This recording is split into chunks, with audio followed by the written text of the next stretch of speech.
President Donald Trump returned to Washington, D.C. on Sunday night with First Lady Melania Trump and their 12-year-old son, Barron, after spending the holiday weekend in Florida.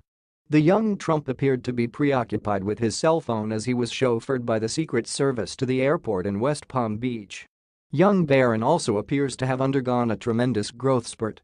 Photos from last year show that he is noticeably shorter than his parents' 6'3" 3 inches Donald and 5'11" 11 inches Melania. But pictures from Sunday indicate that the 12-year-old easily towers over his mother while approaching the lofty heights of his president dad. The Trump family appears to be genetically wired to literally reach heights. The president's eldest son, Don Jr., is just 6'1" 1 inch, but his younger brother, Eric, clocks in at a massive 6'5" 5 in. While their sister, Ivanka Trump, is not as tall, she is still a statuesque 5'11" 11 inches. The first family boarded Air Force One and arrived in the Capitol on Sunday night. Before the president's departure on Sunday, he played golf for the fifth day in a row. Trump marked time at the links every day of his Thanksgiving trip at Mar-a-Lago after going more than a month without his favorite game. Trump went to his Trump International Golf Course early Sunday morning here, where he was spotted by a DailyMail.com photographer in his motorcade sporting a white golf shirt and hat, giving a thumbs-up sign. He returned back to his winter White House after 5.5 hours at his Trump International Golf Course.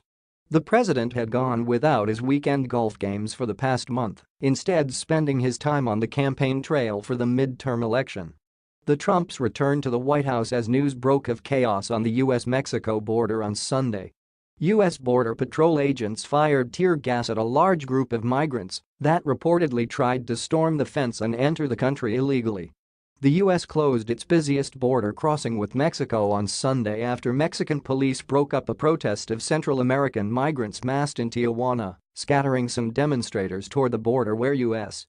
officers hurled tear gas from the American side. Traffic in both directions was suspended at the San Isidro port of entry between San Diego and Tijuana, the busiest land border in the Western Hemisphere, the U.S. Customs and Border Protection Agency said on Twitter. Mexican police, some wielding shields, scattered migrants and protesters, many of whom rushed toward the U.S. border. U.S. Customs and Border Protection officers repelled them with a volley of canisters emitting large clouds of gas as U.S. and Mexican government helicopters clattered overhead. The Mexican government said later on Sunday it had retaken control of the border crossing after nearly 500 migrants tried to cross the U.S. border in a violent manner and vowed to immediately deport Central Americans who attempt to enter the United States illegally. Trump has vowed to crack down on the entry of asylum seekers into the U.S. The president is also returning to a stormy White House, where his chief of staff, John Kelly, is reportedly on his way out.